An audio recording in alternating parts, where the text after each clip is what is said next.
Arrakis.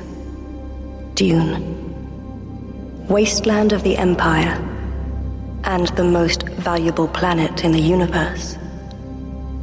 Because it is here, and only here, where spice is found. The spice. Without it, there is no commerce in the Empire. There is no civilization. Arrakis. Dune. Home of the spice. Greatest treasure in the universe. And he who controls it controls our destiny.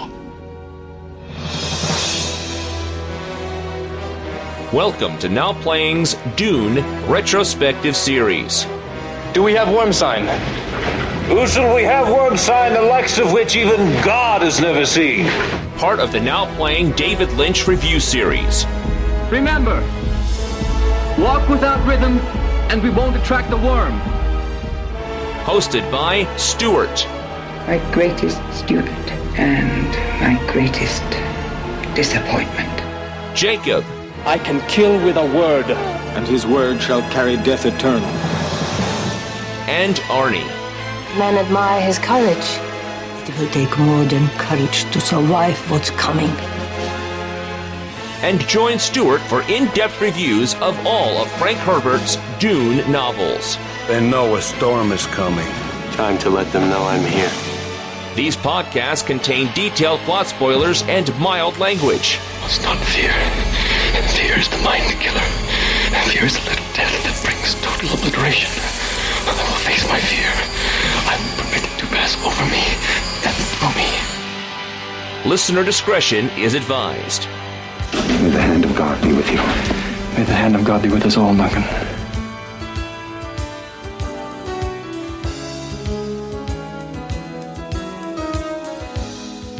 Today we're discussing Dune, Part 2, starring Timothee Chalamet, Zendaya, Rebecca Ferguson, Josh Brolin, Austin Butler, Florence Pugh, Dave Bautista, Christopher Walken, Léa Seydoux, with Stellan Skarsgård, with Charlotte Rampling, and Javier Bardem, directed by Denis Villeneuve.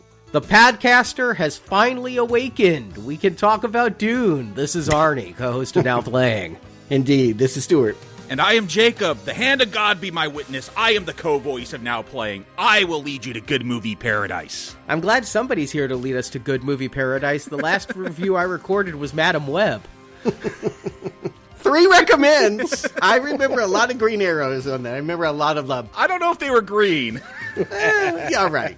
Recommends. But I'm just glad you're here, Arnie. Yes, it's been a little bit of a delay in being able to talk about Dune Part 2. How are you feeling? I'm doing much better, and thanks to all the listeners who've sent out well wishes and things. But I'm on the mend and, again, ready to talk about... We've got a lot of new releases coming out, but Dune did get delayed just a little bit. My apologies for that. Fortunately, other than Kung Fu Panda 4, which skadooshed this at the box office, I think there's still a lot of interest in Dune. I think that we're still good, and hey, in a week or so, it'll be on streaming, right? I don't think so. Yes, I saw this opening night in an IMAX, and then I went again on a Saturday night last night to watch it again, and I would say the same number of people that were there opening night were there last night. Yeah, I saw this for the first time on a Saturday just before this recording at a matinee, and I was surprised because that theater was as full as any, let's say, Marvel movie we reviewed last year, except maybe Guardians 3, but Ant-Man, all those other ones, opening weekend had about, 40, 50 people, and this show, third week into its release, it had about that same amount. I was surprised in the middle of a day on Saturday. I went to the Marcus Theater that a lot of people don't go to here, and I went to a Saturday matinee, and when I bought my tickets, I was literally the only tickets sold for the movie, but by the time the movie started, there were about 10 people in their super deluxe screen, so it felt like a very empty theater with only 10 people and hundreds of seats. Did they still have the Dune popcorn buckets? Were you able to collect that thing? I didn't go to an AMC, but that's my question for Stuart is, I know you're into really weird kind of collectibles. And I know you went to see this at AMC. Were you a buyer of a popcorn bucket? You guys have to tell me about these things, because I never knew what this was. Like, when we talked Madam Web and going to see this, you guys told me about this bucket. I get it. I saw it in person. I'm not going to buy the thing. I can take care of myself. You know what I mean? I don't need that. You mean you can bring your own popcorn to the movie theater? Is that what you mean? You know, I'm just saying there are things that people should and shouldn't do in a movie theater. And that Dune bucket is probably one that they should not do. They're inviting it with the design. Whoever designed that is a pervert. Yeah, you know, it's impressive, right? You can get your whole fist in it. That's all I can say. But can you get your fist back out with a handful of popcorn? Yes. It was big. It was bigger than I thought it was going to be. And so, yes, I do think that was maybe part of the reason why people are up on Dune. Keep in mind, that first movie came out in a weird time where people weren't quite feeling safe in a movie theater. Straight to Max. Every Max film was coming straight to their streaming service. It was a split release. I went and saw it on a Thursday night, and then I went home and rewatched it on HBO Max the next day. And you could do either, and I think that probably hurt the box. Like, it did okay. It made $100 million here in the States, but this one has already made $200 million. And like I said, showing no signs of slowing down. It will easily hit $500 million globally. And that just shocks me because, like Jacob said in our review of Dune Chapter 1, it feels just so niche and nerdy, and I can't believe that this is having such a broad mass appeal. To me, it seems to lack the fun, adrenalized vibe that most blockbusters have. I just don't see this as an Avatar-like global box office experience. Yeah, this is not, going back to our original review of Dune, like Star Wars. When we were kids, I didn't like Dune because it wasn't Star Wars, but Stuart, you talk about maybe that first film's box office being hurt. I think maybe it also helped the popularity. A lot of people were still locked down, and I feel like my girls watched that film and were into it. My wife watched that and was into it. I do feel like we're stuck at home, limited things to watch, and I do think it got an audience because of that, because you were kind of forced to watch it if you wanted to see something new. Right, yes. Yes, give away the first sample for free, and maybe they'll come and pay to see part 2. Because it wasn't a done deal. They sold it as Dune, not Dune Part 1. And if they didn't make what they needed to make, that would have been all the Dune we would have gotten, I think. But it was successful enough. Again, global box office, internationally speaking, it is where it really made its money. And so Villeneuve was able to bring everyone back. This has retained largely all the creatives. A couple characters got killed off. We're not seeing Oscar Isaac here. But for the most part, everyone that was involved in the original shoot came back a year and a half later to shoot in the deserts again. I feel like the casting director for these Dune movies is Gary Oldman from The Professional, screaming, "Get me everybody! Everybody!" Yeah, how much of this cast was announced? I half watched a trailer because I'm like, I'm excited for this anyway. I don't need to watch any of the promo stuff. I don't need to see Zendaya dress up as the Metropolis robot on the red carpet premiere for this. But I was surprised, like, when we get to the Emperor and the Princess, I'm like, oh, these are like more big names. Like you're saying, Arnie, get everyone. And I was surprised because I didn't keep up on all the behind the scenes stuff for this. Yeah, no, it's definitely a spectacular cast. I want to remind you, the Lynch cast was pretty impressive too. I mean, I think there's something about, if you promise people we're doing Star Wars, I think a lot of people will make themselves available. People that don't normally do sci-fi will say, okay, this is the one. I'm not going to do Doctor Strange 3, but I'll do this. And I think not only does it have a big cast, but an illustrious cast. Ones that win statues, ones that I associate with art, which, again, I don't think is a mistake. I think Villeneuve is definitely aiming for a split difference. I hear you saying that this thing might be too dark, too weighty for mass audiences. I think this is the movie that's going to try to fix those problems from the first one, and seems to be doing so. I will just share that my audience was in awe. Applause. Everyone walking out was just talking about how they felt like it had blown them out of the theater, that it was an incredible experience. Yeah, I'll say the audience I was in was vocal. There was laughs, there were, gasps at some of the visuals. It got to the audience. My audience, I didn't hear anything from. My only audience note was that this guy with a man bun had to go pee about 6 times during the movie. I only had to go once. I ran out of there real fast because I couldn't hold it anymore. Yes, I definitely observed that behavior. No cell phones, which I was impressed with, but so many bathroom breaks, so many people walking by me to get out. I was right in the middle. And so, I just suffered the idea that people just had to go to the bathroom around me. They could have used the popcorn bucket. There you go. They've given you the tools, folks. That's not why people are sticking their things in it. At any rate, why don't we stick our things into this? Arnie, give us a plot summary. When we left Paul Atreides, played by Timothee Chalamet, and his mother, Lady Jessica, played by Rebecca Ferguson, they'd been accepted by a Fremen tribe led by Stilgar, played by Javier Bardem. Paul is plotting his revenge against not only the House Harkonnen, who attacked and basically wiped out the Atreides house, but against the Emperor himself, who was behind the plotting. The Emperor is played here by Christopher Walken. Paul finds himself in an interesting situation with the Fremen, as the more religious southern Fremen believe Paul to be the prophesized Messiah that will bring prosperity to Arrakis. The more agnostic northern Fremen accept Paul, but they don't believe in the prophecy and bristle against the religious reverence some Fremen like Stilgar pay to Paul. Jessica is forced to become the Fremen's reverend mother. To do this, she's forced to drink the poisonous water of life, which causes her unborn daughter Alia to awaken and start to talk psychically with her mother. Paul, meanwhile, trains as a Fremen warrior, learning their ways and passing their tests. During this, Paul falls in love with a Fremen woman named Chani, played by Zendaya. With Paul's aid, the Fremen lead attacks on the Harkonnen spice miners. This disruption upsets House Harkonnen leader Baron Vladimir Harkonnen, played by Stellan Skarsgård.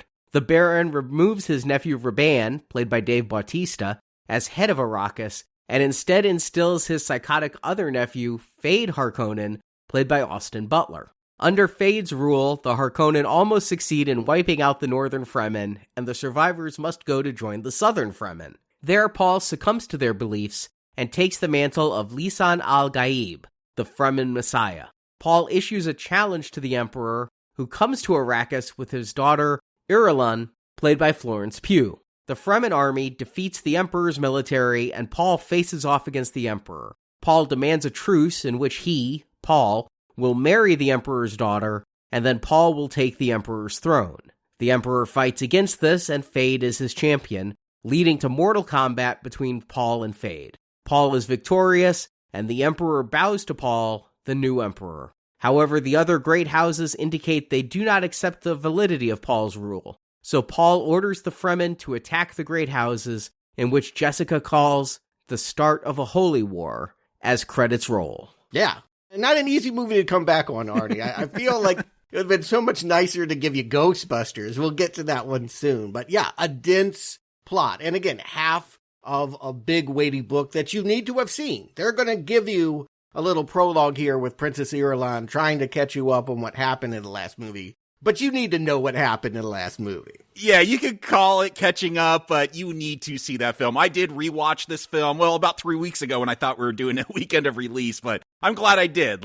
Going back, watching that original, you have to. This is one 6-hour film. This is not a 2-part story. I agree. Calling this part 2, it is one huge mini-series, basically. You could have made this for television and taken 8 hours and just made it one long story. I also rewatched Dune Part 1, which I liked enough the first time. We all gave it recommends, but I liked it a little bit better on a second viewing. I think that I was able to go with the pacing a little bit more on the second viewing, about the same viewing experience. I gave it 3 stars on my first viewing, 3.5 stars on my second viewing. Not a huge swing of a pendulum. Yeah, but I agree with you. The more you soak, the more you marinate, the more you can appreciate little nuances, which are overwhelming and easy to miss upon first viewing. One of those nuances is they like to start off with this rah, rah, rah, rah, yes. rah, rah, rah. Scared my wife when it started. She jumped in her seat. Yeah, everyone does jump. Both times. I noticed that.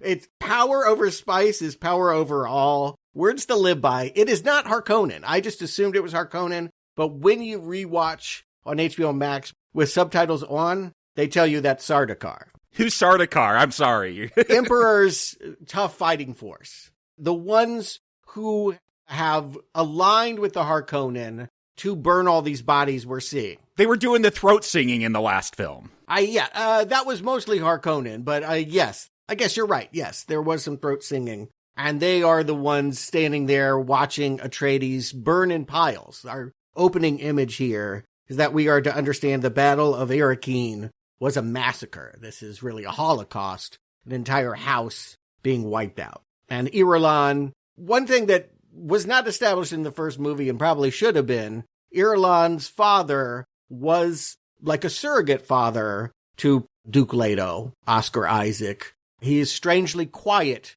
that this man is dead, and his daughter wants to know why. Yeah, we're getting all of this with voiceover from Florence Pugh, another kind of it girl from the Oppenheimer film, and she is the one narrating all of this as we see strangely silent Christopher Walken. Now, I know he's a name, but is he the right casting choice for the Emperor to bring in somebody with such a strange delivery and such a pronounced accent?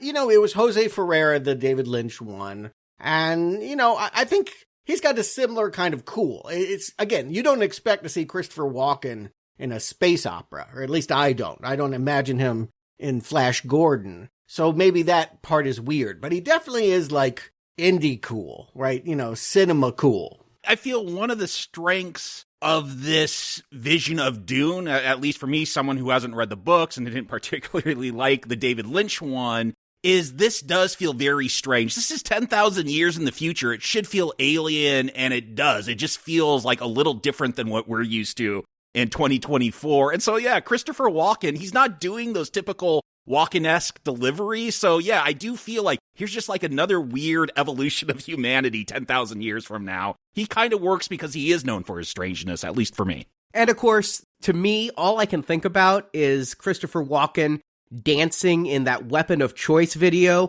which has the line, if you walk without rhythm, you won't attract the worm. So it's like coming full circle on Christopher Walken and Dune. Maybe that is why they picked him. I don't know. Again, I think they could have anybody that they want. This cast is absolutely amazing. Christopher Walken, I haven't seen him in a while. What strikes me about him is not only is he wounded, having lost this supposed surrogate son and the guilt of it, but like he just looks frail. He really looks his age, and I guess that helps the performance. It really makes us see that this emperor is going to fall, and yeah, someone's going to take that throne. Will it be Paul? When we get back to Arrakis, we're picking up pretty much seconds after the last movie ended. Paul is still dragging that dead body of that man that he killed through the desert and talking to his unborn sister. This is new, right? Yeah, we knew she was pregnant in the last film, but there was no talking fetus. Coming back to this, I did not rewatch that David Lynch one, but my memory of it is more or less could follow the first half, which is the first Dune Part 1 for this franchise, and then it gets really weird. I don't have a whole lot of memories except for Sting showing up in space underwear at the end to have a fight. But then, yeah, as I saw this, I'm like, oh yeah, there was a weird little sister in one of those movies or TV series that we watched. And I got excited about this because I just remembered a weird child talking in a witch voice. I wondered how many years would pass in Dune Chapter 2 here, because I also remembered the strange little girl who came in at the end, and I wondered if we would have that. I wondered if we would have a birth and a growth of a young child in this movie, and we don't, and that's a difference from the book, right? The David Lynch one ties to the book in that there's like this 5-year-old creepy girl. Yeah, absolutely. They have made changes from the book, including the fact that it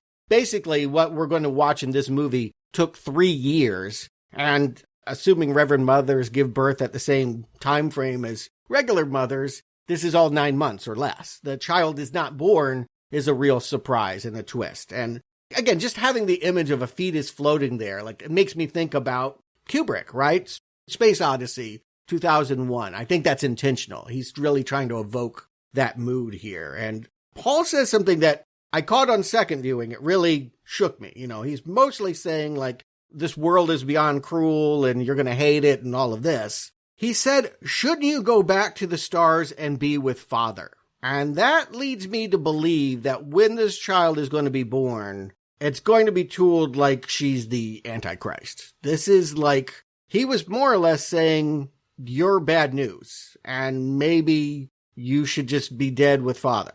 I definitely heard and feel like this story is shaped in a way to make us fear what Alia will be. Yeah, I'll say this, someone who hasn't read the books, doesn't know the lore as much as you, Stuart. My takeaway, my impressions from this movie that they give me about this coming sister is, I understood, and I'm going to use real basic terms because all these weird names Frank Herbert came up with, I'm not going to remember. But you have these witches, basically, the Mother Reverend. And there was a whole lot of talk about how it's not supposed to be Paul. It's supposed to be a girl that is this prophet. So to me, that, creates an ominous atmosphere. Is this sister going to try to overthrow her brother if we get a third or fourth or fifth movie? Who knows? But I do get an ominous vibe. There's something dangerous if this child is birthed. Villeneuve has said there will be 3 movies with him, and he is done with whatever happens next. And yes, that Alia is not born, she kills the Baron in the story. She's a hero that later has a tragic outcome, if you remember Children of Dune.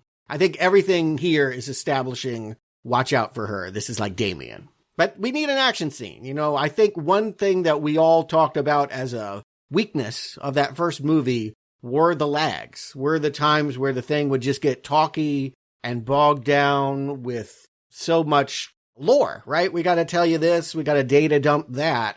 And here I feel like Villeneuve is very conscious of the fact that every 10 minutes we need some action to happen. And so we have this Harkonnen attack. Not really needed, not in the book, but it gives us something I think that's pretty cool to watch. Here's something I guess I'll probably be saying throughout a lot of this movie is just the images are amazing to me. The fact that, you see these soldiers running and then they hit like some anti-gravity thing on their suits. And the way they take off, it's not like your typical Star Wars or Marvel film. It's not like Superman flying. It's just, they kind of just float. And it gives it this realism like, oh, this is just like low gravity. This isn't no gravity. It's just, it gives them enough power to float up this mountain. And there's something just majestic about watching these bodies slowly float to the top. Yeah, it was like they were climbing an invisible staircase of giant stairs. It really did look like they were just kind of floating in space and running from the sandworm. I love that that's the Fremen defense is, you're going to attack us? Well, we're going to use a thumper and bring in a worm. Yeah, I mean, that is effective. And it also distracts because they were really close to finding Paul and Jessica. So while they're hiding underneath the rock alcove, they're up top shooting at thumpers, not realizing, here's a little detail that only people that read the book are probably going to catch. If you use shields, that's the same thing as using a thumper. It will bring a worm to you. So they have to turn their shields off in order to walk around in this area. Hence why they're such easy targets here and get shot so many. Okay, the shields are always a little weird for me in this movie. I wish that had been made clear because what the shields do, what the shields stop, they seem kind of not very useful by and large. They stop fast bullets. Yeah, you can't be firing when the shield is on. I mean, it's meant to block everything and it slows things down if one gets caught in your shield. But more importantly, powering them is the same thing as producing the kind of sound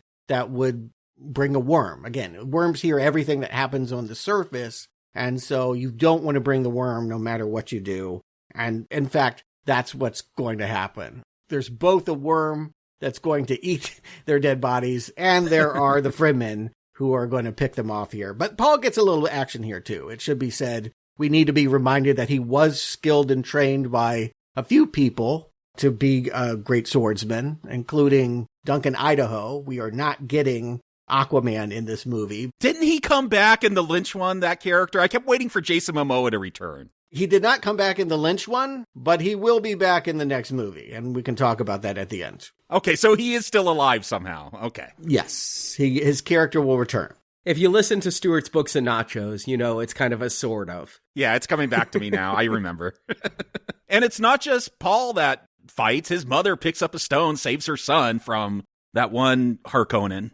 A very brutal death, the way she just smashes it in. Yeah, you see their relationship. I do find like that's one thing. Last time I felt more matronly. I mean, it just felt like she was protective of him. And here, I really do feel like all the scenes between Chalamet and Rebecca Ferguson are kind of in some ways the heart of the movie and some of the thematic. There is a real tension between them about what she wants Paul to be doing and what Paul is willing to do. And we see him here very much, I think, still feeling guilty about having killed Javis, that man he was forced to duel with last time. She wants him to lean into the celebrity that could bring him, and he wants to atone.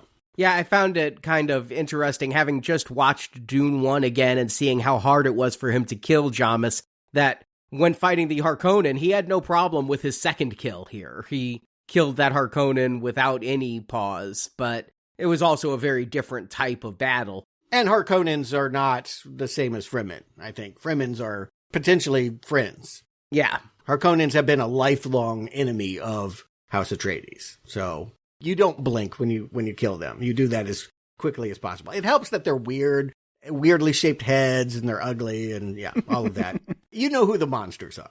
All the Atreides people have beautiful hair and, sand swept and all of that. Yeah, they definitely help us visually understand good guy versus bad guy.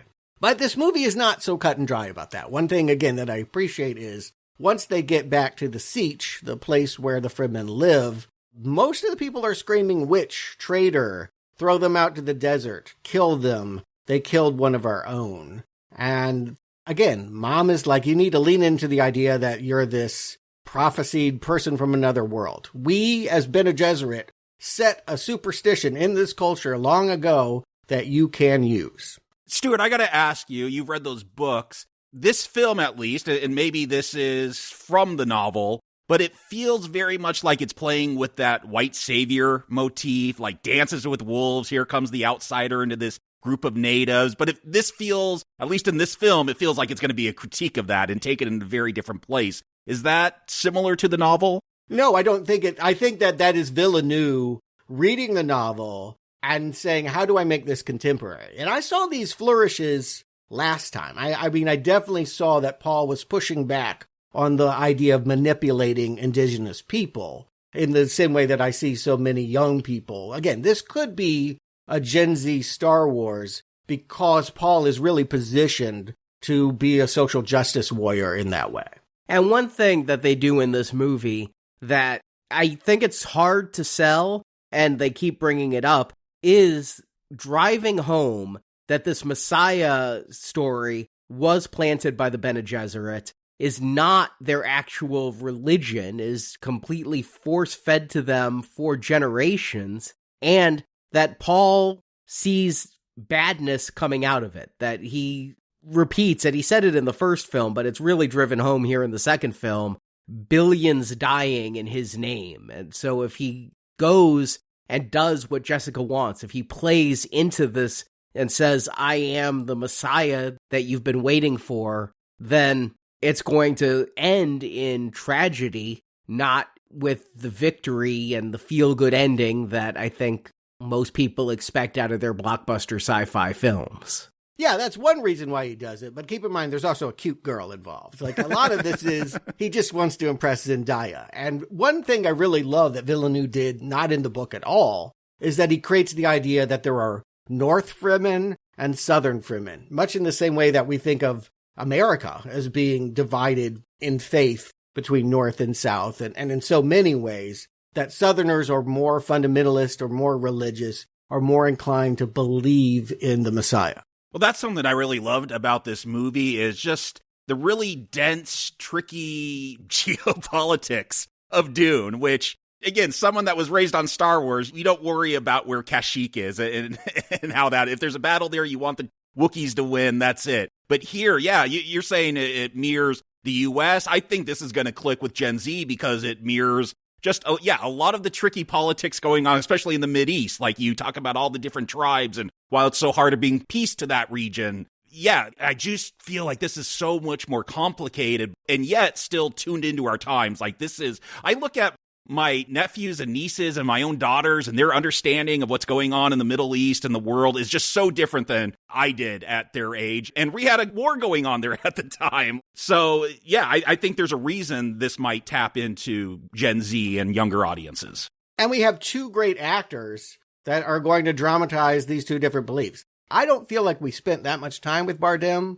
or Zendaya last time, but I just love the way that they're both going to take one side of this or the other. That Stilgar is just hilarious to me, and how he wants to believe, and like, it's just confirmation bias. I will only accept the facts that confirm that you are the Messiah. And even when you tell me you're not the Messiah, that's more proof that you are. Yeah, because of his humility. I cracked up at that scene. I thought that was great. That, yeah, anything Paul does is going to prove he's the Messiah. Yeah, that was a great moment of he has the humility.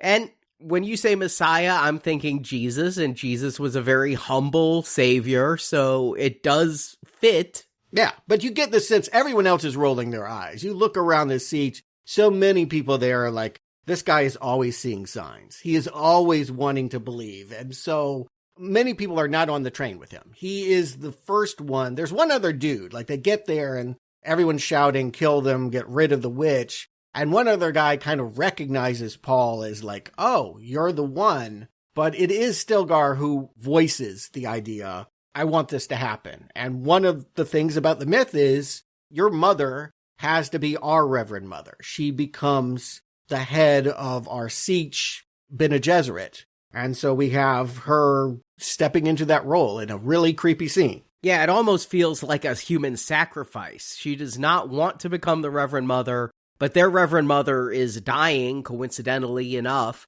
And as Lady Jessica is Bene Gesserit, it does make sense that she would step into that role, but she has to drink this water of life. Worm piss. We don't know that yet, but the joke is made, yes. Someone calls it that, yeah. Yeah. But we don't see how it's made until much later. It is, in fact, it's not piss, but it's vomit. It is extracted by a worm dying in water and spitting up what looks like blue shampoo. I also just love that moment. The culture's very conservative about water. Nothing can go to waste. They drain the Harkonnens before they fed them to the worm. And they drain Javis, and they have this pool. And it's just a great way of visualizing how much suffering they've gone through. Every drop of a fallen fighter is dumped in these pools, and they don't drink from that, even though this is a desert culture, and they could use that water. They could use that water actually to turn the planet green, and instead, they are waiting for the Messiah to do that. And I think that's important to understand, that they believe they need something other than themselves to make that happen, which is, I think, why Zendaya is so resentful. She's young and doesn't want to wait. Yeah, she wants to do it herself. Right, exactly. Fremen should be the Messiah, not some outsider, not some, white savior. You talk about that trope. But yes, that we have this pool of tears is what it essentially looks like. And that, Rebecca Ferguson, Jessica, ultimately answers that call. She doesn't know the ritual,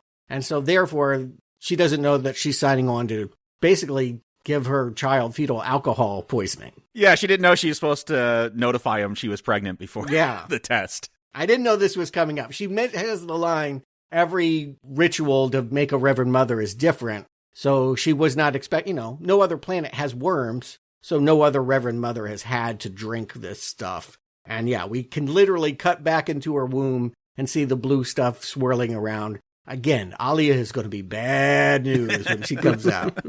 And this is going to give Jessica a psychic connection with her ancestors. Is that right? Is that what I'm understanding from this? When you become a Reverend Mother, you inherit the memories of all others. And so, yes, the way she sees it as lifetimes of pain and suffering, which presumably Reverend Mothers do have a little bit of fun. Maybe they have bingo night or something. But yes, for the most part, it does look kind of like a nun in penance. And so, she will now know everything that previous Reverend Mothers of this area do, or at least pretend she does. I do think that this movie is coy about how much of this religious stuff is true and how much is manufactured to control. Yeah, it definitely feels like, and when I was talking about this film with my wife afterwards, she's like, is the mom a bad guy now? And it definitely feels like she's on that arc when she gets to the South and she's like, we got to start with the weak-minded ones and convert them. And it does feel more sinister once she's drank the juice. It is dramatized that way, but just stepping apart from that, what she's doing is trying to preserve her family, the Atreides line. It's completely justifiable, but because the movie is shot this way, and again, she's talking to the Antichrist in her belly. Like it's, Alia thinks we should go for the weak ones. It does feel very, very sinister. And so what I hear him say is, I'm not the Messiah. Mom knows how to drink poison and not die from it. I'm not trying to pull one over on you. I want to be one of you. And so what we have for the next half hour is him passing tests to try and be Zendaya's boyfriend and one of the Fremen. Not just Fremen, actually, one of the Fedaykin, which is their super elite kill team. And I'll say, I don't have a whole lot of criticisms for this, but it is one that you got to really be paying attention to or watch it a few times because, yeah, I think you get a lot of montage stuff here. Like, I thought we're getting a big journey he has to go on. He's going to meet up with Zendaya. She's going to teach him how to walk with rhythm. And then the trial's just kind of over. I'm like, oh, okay, he caught a worm, and now we're on to the next little segment. Well, there's an action scene. They destroy a harvester, but yes, I know what you mean. They got to be quick. Yeah, what's getting me is the lack of capital P plot during this. We're seeing a lot happen, but it doesn't really feel plot-driven. It feels very character-driven. And we're watching Paul, and we know what Paul wants, but it just doesn't seem as story-driven as most of the films we review on Now Playing. So, in that way, I have to say these scenes, while I understood what was happening, kind of felt aimless, and it made this half hour feel very long. I'm not going to feel aimless. I'm just going to say it feels, I feel like there are gaps that I'm missing. I got to go tune into the TV miniseries to get all those interstitial stories out in the desert. But when they're attacking a harvester, no way I'm complaining about this scene. Oh no, that's a very exciting scene. This movie's technically flawless. Its effects are just amazing. Yeah, astounding. Spectacle like none seen before. I mean, truly awe-inspiring when it gets to that. But I would make the argument, I guess I'm standing alone on this, the quiet moments impact me just as much. And I will cop to the fact that I've read Dune 4 times and seen all the movies many, many times. And so I don't need to know what's going on. I know exactly what's happening. I can focus on Chani and Paul falling in love. And I think it's sweet. Yeah, and I'm not going to say I don't think there's a capital P plot. I'm going with this. I think you're going to have to work for it, though. If you haven't read all these novels like Stuart, yes, these scenes, how do they connect? What are they telling us? I think you're just going to have to work a little bit more with the film this grand and the scope of it and just so beautiful. I don't mind, though. Like, it's not a complaint, but it's a warning going in. And they have done one thing I think that actually helps. But in the book, Paul inherits everything that Jamis had. And Jamis had a wife and 2 kids, so he had to step into that role, and there was a whole subplot about him learning the culture through being suddenly a father. And they just decide that's too messy. We want the kids to be into each other. We don't want to saddle him with too many duties. So it just looks like Stilgar is like, spend the night in the desert, and Chani takes pity on him. She goes out there with him. Her word is sincere. I like him because he's sincere. And I want to help him survive, even though my friends are all laughing that he'll be dead in a week. Yeah, and the harvester scene, this really does establish they work well as a tag team. We see them actually take down one of the Harkonnen spice mining machinery that, again, it's so massive. When they actually have to climb underneath it, and we see all the gears and all that, so intimidating. This movie in IMAX is just, bowls you over. Yeah, it's got these like giant legs. My interpretation is like it hits the sand to hit the spice in the air and then like sucks it up or something. But it's always got these big legs that's like tamping down on the sand. And like the way they got to hide behind those to avoid these helicopter guns that are trying to take them out. When they finally take that dragonfly helicopter thing out and they're running and you just see it crash behind them, I'm like, just the scale. Like I haven't felt this since Luke Skywalker taking on AT-ATs and the end battle of Return of the King. Like it feels so massive. It does. And just inserted in the middle here, the things you talked about, Jacob, are really climactic fights, or I guess the AT-AT. It's kind of an early climax when they have to evacuate Hoth. But here, just coming a third of the way into the movie, to have such a visual spectacular, it's like you said, Stuart. I think Villeneuve, after the first film, decided we're going to intersperse some action here, make sure people perk up, and it helped me, I'll say that much, to have this. Even if sometimes I'm questioning the motivation of the action scene, it's basically Paul is leading a revolt against the Harkonnens, but I don't know what this specific attack had a weight to it versus all the other attacks which we're not seeing. I can tell you, because what happens is they get into trouble. Chani's got this rocket launcher. She ends up having to shoot a guy that's coming up behind her. They're reloading and they realize now the thing that we were shooting at, it's got its shields up. And the only way we can get it to bring its shields down is if someone plays bait. So Paul risks his life. And this is what they want to see. It's one thing to, come in there as white savior and say, you guys go fight this for me. It's another thing for him to run out there on his own and risk getting shot up. We've seen that their firepower is quite massive, and so many people have been mowed down that are Fremen, and he's going to run out there and avoid those bullets while she's able to get the shot off that takes it out. So what you saw was Paul lay out his life for her to get the win and for this culture that is not his own. And I do love the reveal. She got that rocket off just in time. It's kind of stuck in the shield and works its way through eventually and blows that thing up. They did that in the last movie, too, where there's like a bullet that's... Yeah. It's terrible because you can see it coming and you can't really stop it, but you have a few seconds just to watch the bullet get closer and closer before it kills you.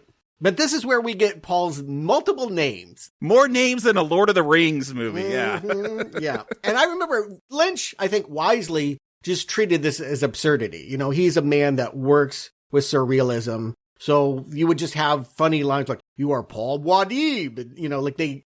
The naming conventions were part of what I found amusing about this section of the movie. Here, I see Stilgar convincing others that Paul is one of them now. In this moment where Paul's like, I'll be your little desert mouse, which should be, again, mockable. And they are laughing. It's Stilgar that's like, no, the mouse makes its own waters. And we did have that scene where the water collects in its ears. Again, but it's Stilgar that makes he makes everything Paul do seem like it's this prophecy. Yeah, I think this is a great satire on religion, if you want to take it that way. There's a lot there. Or maybe he's right. You could call it satire, but at the same time, his conviction bears fruit. I mean, they will take the planet back. At the end, they do achieve exactly what Stilgar is hoping is going to be achieved. That's the nature of tragedy. I'll just go ahead and spoil if you haven't picked up the flavor already. Getting what you hope is usually the downfall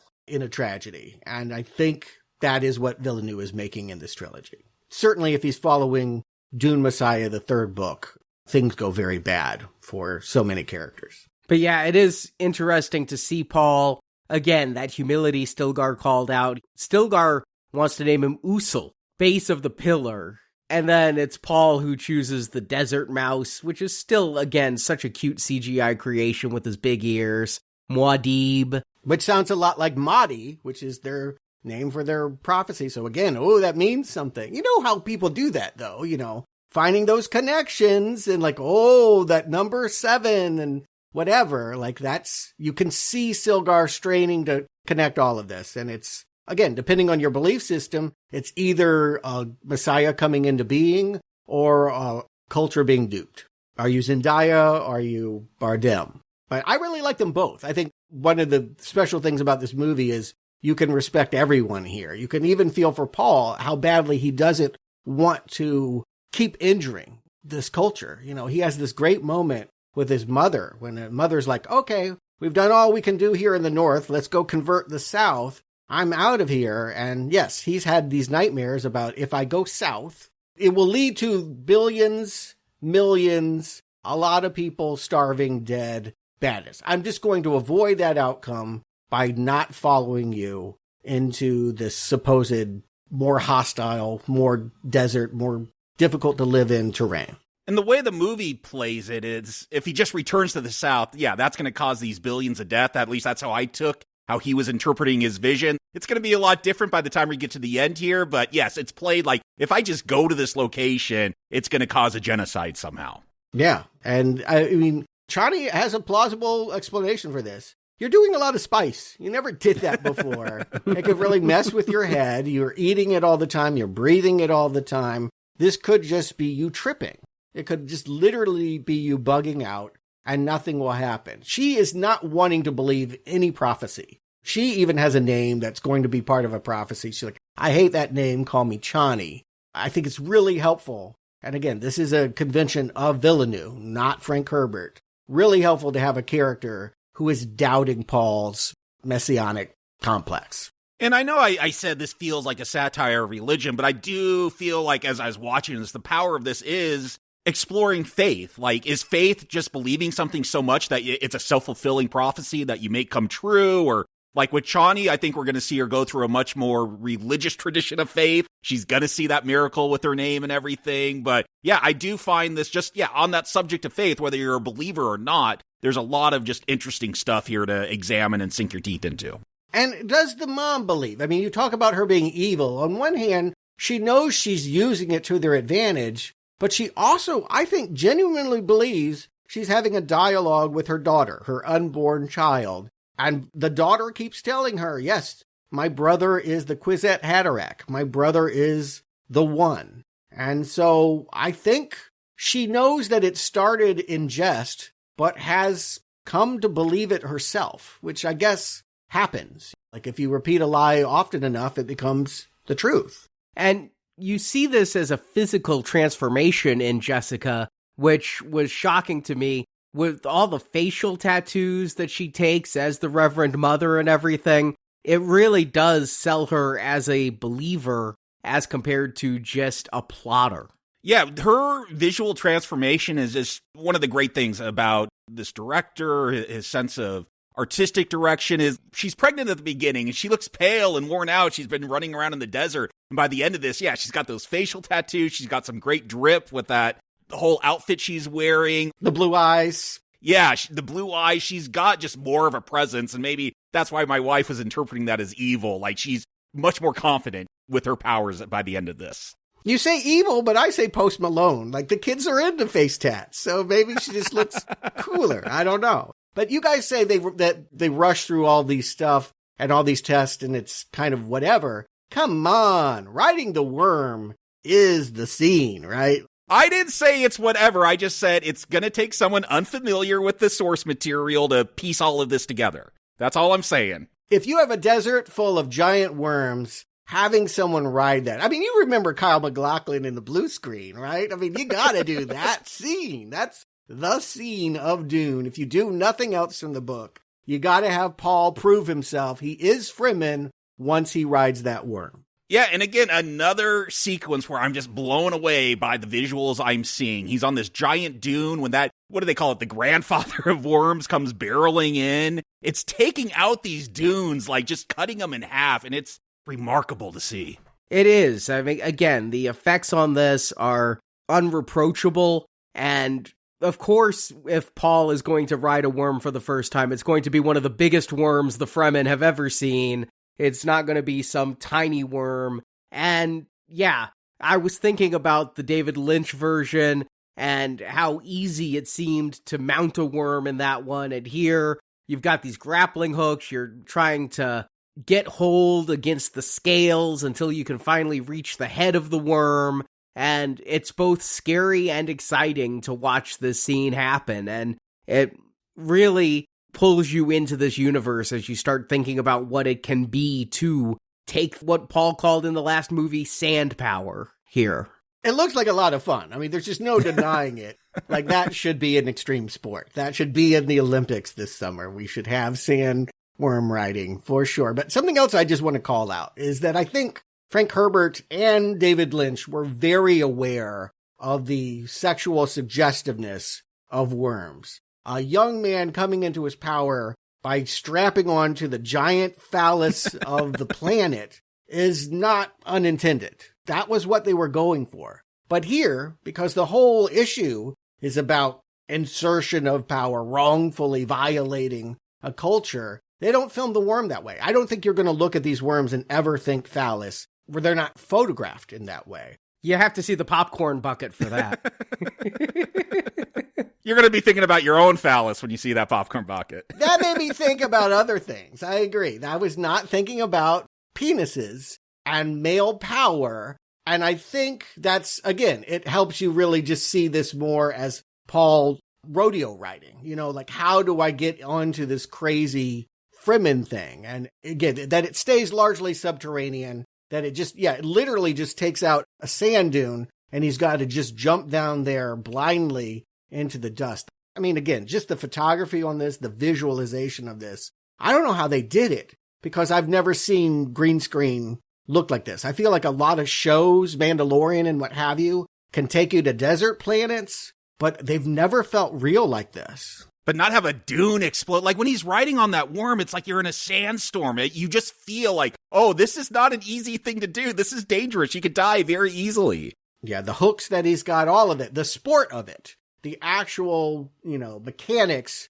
of trying to wrestle a giant worm are greatly dramatized in this moment. And yeah, he totally deserves it. He is now one of them. He's Fadakin, he's Fremen, and they don't call him an outsider anymore. And the point of view switches. From this point on, we go look at the outsiders. We go to the Harkonnen, and we see how they're struggling. It starts with Bautista, who was given the job of taming this planet and is not doing a particularly good job. Yeah, and you say you could insert an action scene just because you need to have an action scene, but I think that's what that earlier ambush was telling us, is that he does not have a handle on the Fremen. He is losing to them, taken away from spice production, and that's going to kind of kick off the whole Harkonnen side of the story. Yeah, it's a very strangely assembled movie in that we spend basically an hour 15 with Paul, and then finally we're going to shift focus. Instead of interspersing the scenes and cutting back and forth to the Harkonnen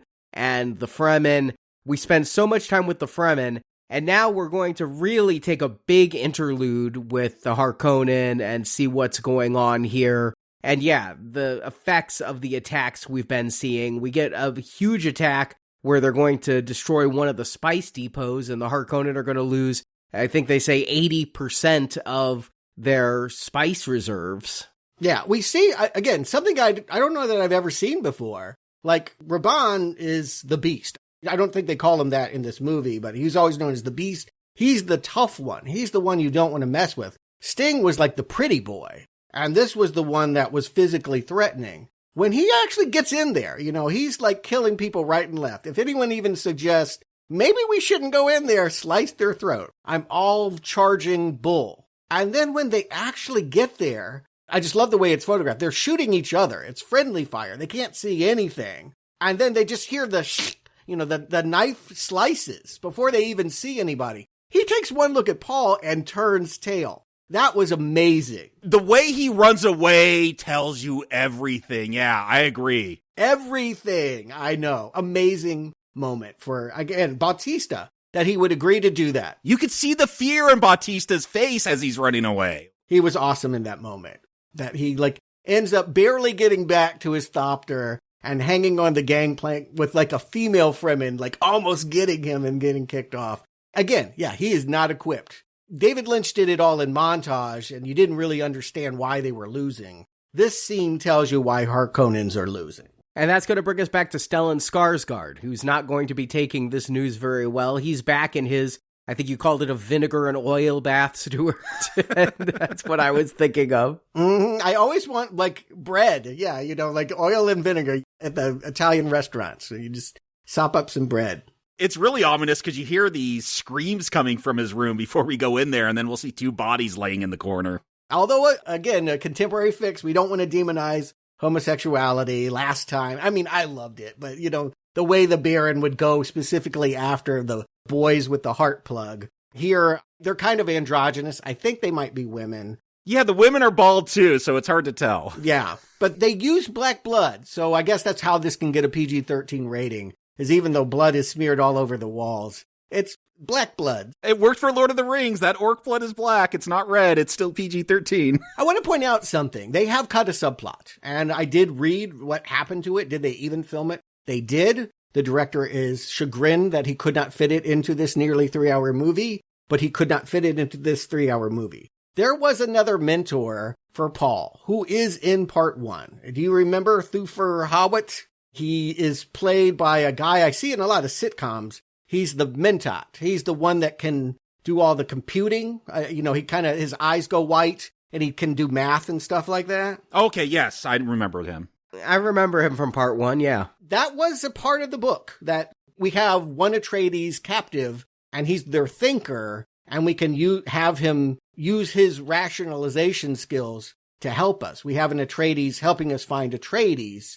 I can only assume when we get the movie on Blu-ray or something like that, we can restore what I'm guessing would be 10 minutes, the whole storyline. But yeah, this actor is totally not in this movie. Yeah, never thought about him. There's so many Atreides who died in the last film, I just assumed he was one of the dead. But we are getting introduced to a new Harkonnen here, Fade, played by the Elvis actor, Austin Butler. Completely unrecognizable to me with a shaved head and a makeup job. Yeah, no Elvis sideburns in this. Well, here's the thing. The truth be told, I don't think he looked a thing like Elvis. So I was like, I don't buy him in that role, at least physically speaking. I recognized him right away. I'm like, no, this is who you are. You are the creepy guy that like slices underlings' throats when the knife isn't sharp enough to slit your tongue open. Yeah, like I love this performance. You know, I do think if Bautista is the fake villain, the one that puffs up his chest but can't deliver, you really need someone to be threatening. Otherwise, it's too easy for Paul. The idea that Fade is the way we're going to see him here in this arena scene really makes us anticipate their showdown when it comes. And is his uncle setting him up? Is this a test of toughness? Because they call out one of the Atreides in that arena is not drugged. So it feels like the whole thing was skewed to make him win, except this one. And the main Harkonnen just says, yeah, let the fight go on. Let's see what happens. Yeah, they want to stop the fight. They have all these mimes, is what I'll call them, with these weird anvil-shaped heads. So cool looking. Yeah, they're dancing around the fight, ready to break it up. They look like hammerhead sharks in black. Yeah. Mm-hmm. Well, and it should be said, too, this whole battle, like, they talk about their black sun. I'm like, is there a black hole sun? It feels like all the color is being sucked out of the spectrum, because when they're in the dark, you could see, like, actual real skin shades to the people. But when they're in this light, everything is just black and white. There's a great shot, a tracking shot of we watch the Baron, you know, who's always floating in this chair. He starts in color, and then he floats on out to the balcony, and we watch that bleach out. And yeah, it goes from color to black and white. That's what we are to understand. Really helps make this scene stand out on its own. That everything is in this stark black and white now. And yes, he's sitting there vaping, smiling, waving, knowing full well that normally this is just an act. You hear someone in the crowd say, oh, it's all rigged. They're always going to fail. This Elvis has got a belt that gives him a shield, and his competition is stoned out of their mind. They can't fight fair. Yes, we have a cutaway, and I dare you to remember who this guy was, but he was in the original film. He was the doctor, right? No. Oh, this is not the physician? It is not. I agree. I thought it was Dr. Yui. It is not Dr. Yui. Yeah, because Dr. Yui was killed, but I thought it was him too. That's what I thought, but... Yes. Lanville. Who? If they made action figures, no one would own Lanville. Lanville is always sitting to the left of Oscar Isaac. He never speaks a word throughout the first movie, but he was there, so they can have him here again as the last Atreides who is not given drugs to see if this guy is tough enough. I do think that the Baron won't mind if his nephew is killed, but if he isn't, that's even better news because now he has a champion to really tame Arrakis. And yes, this fight is awesome, as is all the action. Again, I have no complaint on any of the adrenaline moments. It really is funny to watch how Fade initially realizes he's in over his head and then leans in it. You know, throws away his belt, won't let the mimes come in and get involved, insists that he has to win a fair fight, and does. Yeah, he really does come off as dangerous here. I laugh every time I think that this was Sting in the original David Lynch version because Sting on his best day could never portray the psychotic look of Butler here. Again, the shaved head, just the snake-like body movements he undergoes, and yeah, the danger from the fight. Now, I don't know that he'd be a good governor of a planet because he can fight well in an arena, but this does show that he would be a dangerous hand-to-hand fighter and set up for the climactic battle at the end. It didn't look like Raban was showing any mercy, so to have this guy that supposedly loves violence. The difference is this guy actually, you could see him smile. He actually takes a perverse enjoyment out of hurting others, which is why he's always killing his attendants. He's also a cannibal, or at least his girlfriends are cannibals. He's always talking about lungs and different body parts. Yeah, that he would actually eat some guy bringing him his knives, eat the liver of him. It's just, it creates the idea of something really threatening. If you thought the Harkonnens were largely a joke, this will have you worried for Paul. And creating a new champion for the Bene Gesserit. This is where we go back to Irulan, and again, she's starting to piece things together. She knows that the Sisterhood, which she's received training in, does things to manipulate religions, and if there is a Messiah coming out of Arrakis that's causing all these problems, he probably was the creation of the Bene Gesserit. She turns to Mother Gaius, the woman that gave Paul his box test, was also her trainer, and they go to this planet to see Feyd fight. What gets explained here is this is plan B, right? Paul didn't work out, so this is our Kwisatz Haderach. It's different, I think, than in previous versions where I felt like the Bene Gesserit really did believe that they could create this genetic Messiah. This woman is like, nah, we got lots of them. Yeah, I heard that, and we're going to find out this Reverend Mother gets pregnant by him. Well, another one. Yeah. Yeah, and the prophecy was always about a woman. And so I'm like, oh, are they trying to replace Paul with this new fetus? Because I don't think they know about Jessica's baby. Just to clarify, the Kwisatz Haderach is a male that these women can control. Okay. It is a man, but yes, they don't ever want it to be superior. No woman can sit on the throne. So if they can have a Kwisatz Haderach sit as the emperor, they sit on the throne. That's how they see it. And so, again, the whole idea is they look at Feyd. It doesn't matter whether he's psychotic or not. Can we control him? They send in, yes, Léa Seydoux, who I always think of from Blue is the Warmest Color, but she was James Bond's wife as well, and she pops up in things. But yeah, she's Lady Fenring, using the voice to seduce this guy and make him do the box test.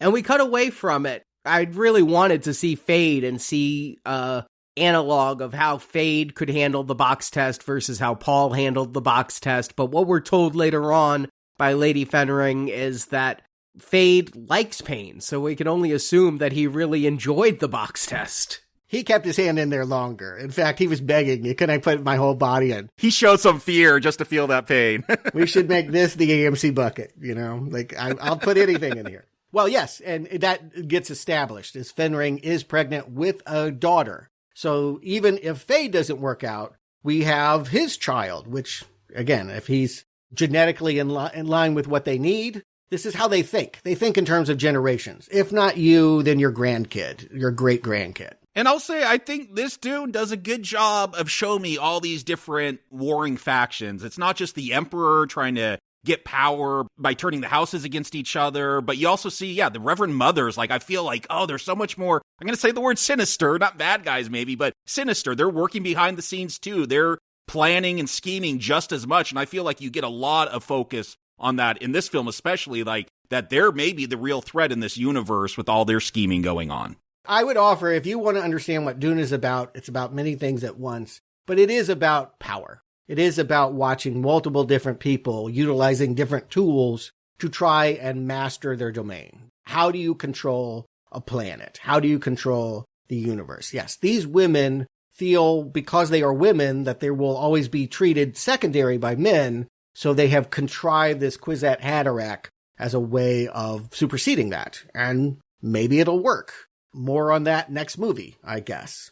Who that child is, what will come out of that, yet to be determined. But again, got an ominous feeling. I'm hearing you say these women are sinister. This group particularly, Gaius, is definitely a villain. And yes, also the Baron is calculating, We love WikiLeaks. This is where he basically tells Feyd, I'm going to make you emperor because we got the goods on the emperor. We worked with the Sardaukar, the emperor's fighting force, and we're just going to leak that. At the proper moment, we can just let the universe know that the emperor had one of the houses killed, and that will turn everyone against him. So Walken's days are numbered. He's got too many people coming for him. The Bene Gesserit want his throne. The Harkonnen, they want Faye to sit on the throne.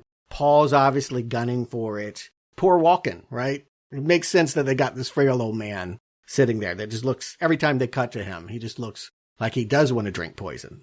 But we get back to Arrakis. We're about at the 90-minute mark. You gotta shake it up. I think it's a brilliant time to bring back Josh Brolin. I wasn't even sure if he was going to be in this movie. I know he hosted Saturday Night Live. I'm like, is he promoting Dune? But if he was in the trailers, I missed him. The trailers were pretty dense. But I remembered that the character survived. I remember the last time we saw him in Dune 1, he was leading what looked like a suicide mission against the Harkonnen, just with a ragtag group of soldiers running off to start a fight with them. And now we're going to see not only did he survive, but I was curious because it seemed like he had a spice miner machine. We're going to find out he's a spice smuggler trying to get the spice out since the Harkonnens can't. Yeah, I wanted to run this by to make sure I understood this. He's basically become Han Solo smuggling spice. This is what was confusing. He's got giant machines too. The Harkonnen can't stop that. The Fremen are going to, I guess they think he's Harkonnen. But yeah, it's just little things like that, which I'm sure if you read the book, it probably makes more sense. But he just pops out of nowhere, and I thought maybe he was enslaved by the Harkonnen, but that is not going to be the case. It is pretty abrupt. There is deleted scenes. They had another character. You see Gurney, he was their balladeer. He mostly was there to play war tunes and, just sort of talk about the old days. I don't know. He did train some of the fighting for Paul, but here, he's playing this song about save me from these utter morons. One of the utter morons was Tim Blake Nelson, who we know as Looking Glass from the recent Watchmen series. Oh, brother, where art thou? He's always kind of playing a hayseed. And I guess he got to play a hayseed as one of these spice smugglers. He's not in this movie, though. You're saying he's in deleted scenes. It got cut. But when we get the deleted scenes, the 3 hours of deleted scenes, you will see a lot more of Gurney and Tim Blake Nelson smuggling spice. So if you want to know that, I imagine those stories will come out then. But this was always in the book. If anyone is crazy enough to go out into the Arrakis sands and try to mine for spice, you can do it. There is a black market, and then there is a regular chome market. The Emperor says who runs the chome market, but black market is anybody. So yes, if all my army is dead, and I hear that House Atreides is fallen, and all the people I used to serve are gone, I guess I'll throw my lot in with a bunch of guys that, have this cheaper version of the Harkonnen spice miner. It's not as cool. The Harkonnens look like a giant spider. This is just a little bit more squat, a little less impressive physically. It looked a lot like the Atreides spice miner we saw during the first movie where the lift machine didn't work. It reminded me of that one, just kind of looking like a square tank type thing. Yeah, he might have even stolen it, right? If you think about what might have happened, that's probably how he escaped the whole battle of Arrakis, was to get out of there on a spice miner and then hook up with some people that know how to use it. So yes, he's just trying to make his way here. And they established this in the first movie. He told Paul, don't turn your back to the door. And Paul said, I can always recognize your footsteps. That is the reason why Paul, when he pops out of the sand, doesn't knife this dude. He knows that this is his long-lost friend. And when we did, I can't remember if it was one of your Books and Nachos shows, Stuart, or if it was when we reviewed Dune Part 1, but you talked about how there was going to be some, at least in the book, some friction between Gurney and Paul, and that Gurney wouldn't be necessarily so trustworthy of Paul having joined up with the Fremen. They're going to just kind of cut all of that out of here, and Gurney is just going to immediately be reunited with Paul and fall into line as one of Paul's subservients or soldiers? I would say that he was always on Paul's side. He believed that Jessica was the betrayer that got her husband killed. So the conflict really was, I'm going to kill Jessica. They have cut that from this movie. Again, I think all the choices that they make not to follow in the footsteps of what Herbert did. It should also be said, by this point, Paul had put a baby in Chani, and their first kid grows up and gets killed. So, they have done things to eliminate and simplify. So years and years pass in the book. Yes, I think it's very wise. I will just go ahead and compliment the writing of this. Dune is not an easy book to adapt, obviously. Look at the other adaptations. they've done a really good job of telling you what you need to know when you need to know it, and throwing away stuff you just can't be bothered with. Yeah, it's something I appreciated with Dune Part 1 and with this one as well. Every once in a while, they know they just need to drop some exposition lines and tell you what's happening, and I'm all here for that after trying to get through that David Lynch one. Yeah, they not only drop exposition, but they'll repeat it. They're going to really drive everything home. Yes. Which is good because you're dealing with big concepts here. You're going to have Paul repeatedly say he sees a holy war in his name. You're going to have this just stated again and again, and stuff that I feel I know because we watched the sci-fi miniseries and I've listened to Stewart's book reviews. I feel this movie is able to sell to people who haven't done that deep dive. I watched both these movies with my wife Marjorie, and it was really interesting to me to see she got everything out of it that I did, and I was spoiled as to what's to come, and she's getting it just from one viewing of these movies. Yeah, that's success. If you can have people get the major concepts without having all that voiceover, that was the other thing. Lynch was always having people talking their thoughts and all that. They tried so many different ways to get all of that stuff out. Having just the movie be broken out into what's essentially, 5 hours, I think is one real gift. Having a lot of money is another real gift. But also, I just think that this is smart screenwriting. I think this is someone that knows that he wants to tell the story in a particular way. And what he introduces here is something that could have been cut, that David Lynch, I don't think, ever brought up, or maybe in passing, the idea that we have all these atomic weapons. We could actually nuke them. This seemed new. I don't remember this stuff, yeah. I think it might have been briefly, depending on what cut you saw of Lynch, because there was some longer ones. I think they did film a little bit of this, but it doesn't resonate the way that it is going to be. They don't use them the way that it lands here. I would like how this plays out. It shows, again, if this is about a white savior or an outsider coming into a group and trying to assimilate, I think this is a great demonstration because Gurney's all excited. We have these atomic weapons, let's use them. And Paul's having nightmares about Chani being fried to death by their explosions. And you could see her disappointment, too, that he's going to consider using atomic weapons, which feels a little weird for 10,000 years into the future, but I guess they still got that power. You still want to keep a hold of them. The 60s roots of this book are showing, right? Yeah. Atomics. But yes, I agree. And I just like they do stuff with hand imagery. We had that image of Paul putting his hand in the box. And then before he left Caladan, he put it in the water. Here, in order to get into the silos, to get the missiles, they got to check his hand for the DNA. They're really establishing a motif here that's very nice. And I do feel, that Paul realizes now that he holds the advantage. What he says is, we could actually destroy spice. We have negotiation power in ways that, all nuclear countries do. We know the difference between a country that has a nuke and one that doesn't. And yes, this definitely changes things for Fremen to know that they have that power, but only Paul can use it. It's only works through his hand. Chani, you can see her wince every time they cut back to Zendaya. She's like, you're not supposed to be taking power. You're not supposed to be threatening our spice. You told us you were going to give us control of the planet. Once Gurney shows back up, you can see the old prince showing his colors, right? He had put away his father's ring. He had said, I'm just one of you, and I'm not an Atreides anymore. And now that Gurney's here, he's really got someone in his ear whispering, do what your father wants. Take control of this planet. And you talk about Chani's disapproval. I do want to take a second to just recognize Zendaya, someone going back to, Spider-Man, that first Spider-Man, Tom Holland one, where I'm like, oh, it's some Disney star. My girls were like, ugh, this Disney star. I got to say, she's good in this. She does so much with just a look. Like, I don't ever want Zendaya to frown at me because I know she's really disappointed. Oh, yeah. You'll melt. Yes. Like an atomics in your face. Yeah, Zendaya is an actress I've really come to respect. I've watched some Euphoria. I'm really looking forward to that tennis movie she's got coming out. Challengers, I think it's called, or something like that. But she is an actress that, despite the Disney roots, or in spite of the Disney roots, I've really come to respect. And here, she is absolutely perfect. I don't think of her as Zendaya in this movie, which is amazing. I think of her as Chani in this movie. Yeah, so much better than Sean Young in so many ways.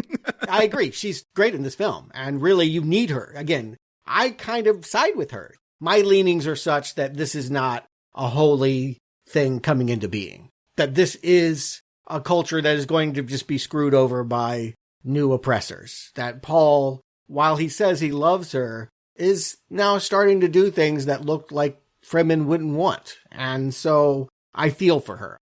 It becomes pretty imperative at this point they got to go south. That when Fade shows up there and starts really doing the Fade aggressive tactics, whole sietches are blown up, people are dying. Her friend, she's had this friend that's been hanging out with her. She gets burned with a flamethrower. I don't know if you remember that moment, but anyway, it becomes clear that Paul is going to have to go south.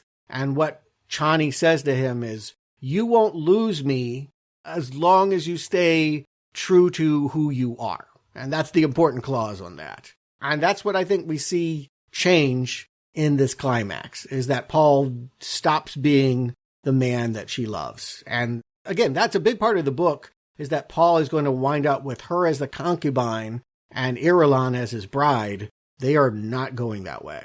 Not in this one. Maybe in part 3 they'll show that, but not here. Nope. They're not doing it. It's very clear. They are not going that. Chani is a much more fiercely independent, and the movie is better for it by having someone that is not buying all this Messiah talk. But Paul's going to prove once again he is the Messiah. He's going to drink that worm piss or worm vomit and have his own hallucination. Yeah. We already saw the mom, how to make it. Like, she went to the temple that only women can enter, and we saw this woman, like, you know, it's like a little snake, boa constrictor, wraps around her, and she drowns it. And yeah, there it is. Only women can take this much pain and sorrow. So what does it mean that Paul can as well? We have this moment where he seems to, it's quick flashes, but I think he goes through all of his ancestors. I think we see very briefly Oscar Isaac and maybe Stellan Skarsgård as well, because this is where we learn that the Baron is in their bloodline. Yeah, and the Baron is Lady Jessica's father. So much like we saw one of the Bene Gesserit seduce Fade, we can assume one of the Bene Gesserit at some point seduced Baron Harkonnen, which could not have just been a fun job for that Bene Gesserit woman. It just does not look like an enjoyable night with the Fat Baron. Maybe it was before the tar baths and the weight gain. It's early days. He looked something in his 20s, I'll tell you. It's different. Stallone was a heartthrob, I think, at that time. But the other thing, too, is like, wouldn't you be able to tell? Aren't all Harkonnens, like, pale, white, like, bald? Maybe you put on a toupee. Yeah. In the Dune of Lynch, Harkonnens just had red hair, and they kept Jessica with red hair, so they could, it wasn't, you know, the secret was kept. Here, I feel like it's a little bit of cheating that she looks nothing like a Harkonnen, but we're told, oh, she's the Baron's daughter. And she's not going to even know, that her dad was a Harkonnen originally. Right. Leto didn't know. She didn't know until she drank it. Paul didn't know until he drank it. And he has a vision of the future. You know, the reason why he took this water of life was that you can't know your future without knowing your past. So he's reconnected with his whole family tree, and he looks at the future of Arrakis, and there is an ocean. And we have Anya Taylor-Joy for 5 seconds. The other big it girl right now. Furiosa is in Dune as Alia. Again, the one that I'm calling Antichrist. And I suspect that when we get her next movie, she won't be the cute little girl with the lisp from the Lynch movie. This is going to be a villainous role. But here, she basically just says, I believe in you, and you're not going to like finding out this about our family tree. Yeah, the director's really good, I think. He did it with Zendaya in the first film, of just saying, okay, you're going to be in this movie for like 30 seconds, and then we're going to make you a major part of the next movie. Yeah, so Paul, again, should also go noted that Paul went into a coma, didn't look like he was going to live until Chani cried on him. And that was the whole thing. She had this name of Desert Springs she hated because it was prophesied that Desert Springs would reawaken the Messiah. Did that happen? Is this a religious act that she did, or is it play acting? Did he know I feel like this is the closest she gets to being a true believer. Like, I do feel like when he wakes up, she's willing to believe now. And yet she slaps him. She's so happy. And then he said, you saved me. And she's like, oh shit, I can't do that. Slap. I don't want that to be true. You're right. She is confronted with maybe she's wrong. Maybe her cynicism is off and these aren't just lies by people that want to control me. Or they are, but they're true lies. But yes, it's time to head south, and it's time to convince the fundamentalists. These are the ones that are going to make or break. If we can get them, we have the army to take back the planet. And if not, well, somebody is going to die here. First of all, Stilgar has to die. It's said, they don't really dramatize this moment, but maybe you get it, that there can only be leaders that speak, and Stilgar is ready to lay down his life. Yeah, and Paul, this is where he's just going to start screaming, I'm the Messiah. I don't have to kill Stilgar to speak. He's going to start reading some fortunes. Is he using the voice? They do this modulation thing. It's very clear when his mom uses voices to make people do things against their will. I feel like his whole enunciation and like his voice just deepens, right? It definitely changes. It's not the voice, but he's stepping into that role and something's possessing him, it feels like. I'm feeling part of what he's doing might be mind control, but he is able to walk up to one dude and just be like, I know your grandmother got hit in the face when she was 12 years old and you used to call this planet Dune. He knows things that can only be known about the past if you've gone on some kind of mystical journey. So I'll ask you guys, do you think Paul is supernatural? Is he potentially a superhero?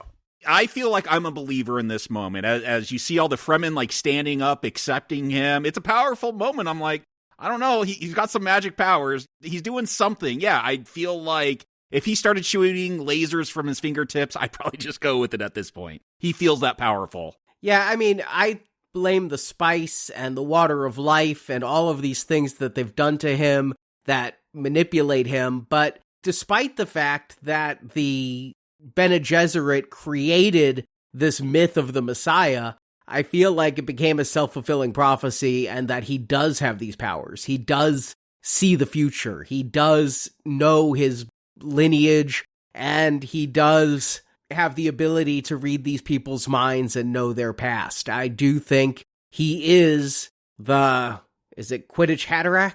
Close enough. It's one of many names he has, yeah. Yeah. Again, that's worth asking, because I think it's an open-ended question in every Dune book that I've read. Even the fifth one, there is still debate about whether Paul was anything special or not. Whether he just, again, confirmation bias. I only accept the things that are true that I want to be true. And so I believe that I'm a Messiah, therefore can act as a Messiah as we roll in here. It's really important. I think the thing that really gets Gurney on his side, he also pulls out his father's ring, right? And he's saying, I will lead you. I am now going back to being that aristocrat. Chani made a big point. We don't have higher classes here. Yeah, we make fun of people from the South, but we're all the same, and you can't be above us. But by putting on that ring, he is above them. That was a big moment because, yeah, he takes that ring off earlier on, and my reading was, oh, I want to be one of the people. I don't want to be seen as this king. And when he puts that back on, it's, yeah, for sure a sign that, oh, I am moving up to a position of power. I need to be seen as, you know, whether that ring represents him being something greater. It does feel like that moment. I'm going to take that kingship, that royalty, and really embrace that role now. I'm using my celebrity. I'm going to use it. And take that ring and use it to imprint on I love that scrolls are like made out of steel and they etch it into there. They're going to send to Christopher Walken a real FU note. And they're like cylinders. You got to spin it around as you read it.